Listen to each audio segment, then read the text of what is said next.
Yo, what's good out there, world? Welcome to this installment of Baking with tradeMarc. And this evening, I'm going to be baking for you a homemade Oreo cookies and cream pound cake.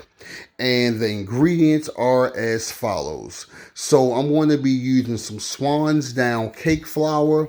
Also, I'm going to be using some baking powder.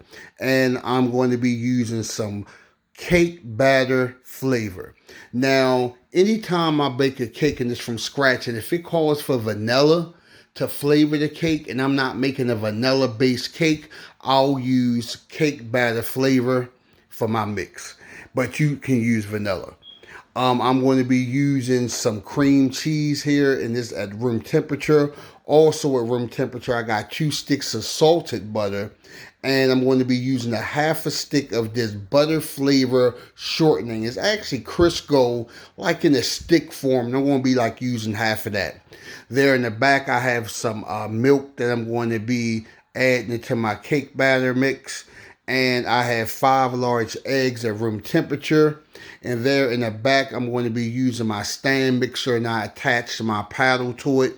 And for my glaze, I'm going to be using some Domino's confectioner sugar, some salt, and also some vanilla. And I'm going to be making this cake in my bundt pan, and I'm going to use some Baker's Joy in my bundt pan to make sure it doesn't stick. So here are the ingredients for tradeMarc's homemade Oreos cookies and cream cake, made by scratch, made by tradeMarc.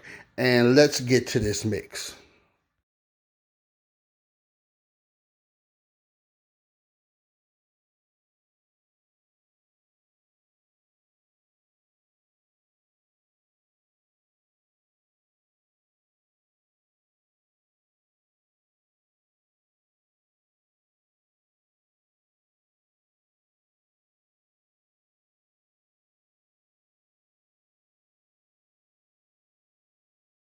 So I have my 2 sticks of unsalted butter, my half a stick of butter flavored Crisco, and also my 8 ounces of cream cheese in my stand mixer. After giving that a thorough mix, I'm going to now lift my stand mixer and clean the side of my bowl off. And doing this is to ensure that you get a good mix. So now I'm going to add in my 3 cups of white sugar. I'm gonna give this a thorough mix. I probably mix this about for 4 minutes to until it becomes creamy. So now after a thorough mix, I'm going to now lift my stand mixer, and I'm going to wipe down the sides of my mixing bowl. It's nice and creamy the way I want it to be. And now after this, I'm going to add in my 5 room temperature eggs, one at a time.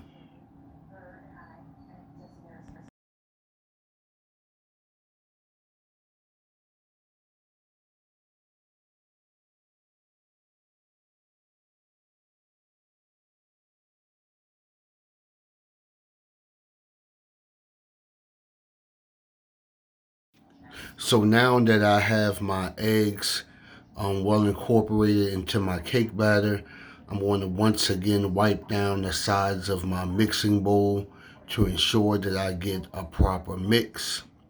And now I'm getting ready to add in now my cake flour and my milk. And I'm going to be adding in 1 cup of my cake flour and then 1/2 cup of my milk. And I'm going to do this until it's gone, but make sure you end on the flour. So we're going to do cake flour, milk, cake flour, milk, cake flour.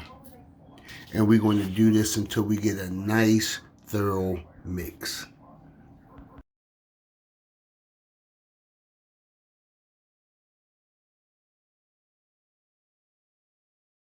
So now I'm going to add in 1 tablespoon of my McCormick's cake batter flavor.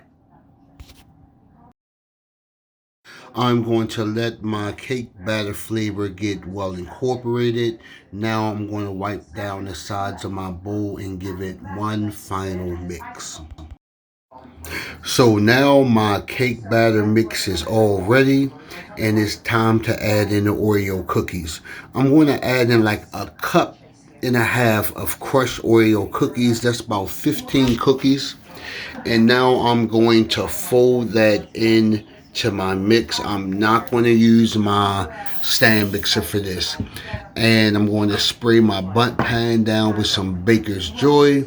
And as always, I'm going to try to get this mixture in my bundt pan as evenly as possible and as neat as I can without making a mess.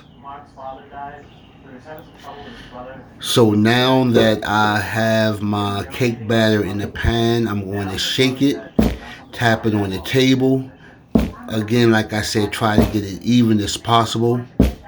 And I'm going to take the end of my spatula and I'm going to just smooth that on out. Just like that. And here you go. Now I'm going to place my cake in my preheated oven.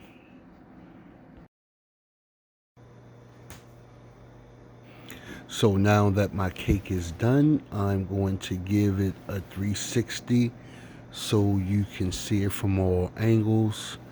You can see right there the bundt pan ate a little piece of my cake, but it's all good. So now I'm about to put that glaze on top of it. And voila, there you go.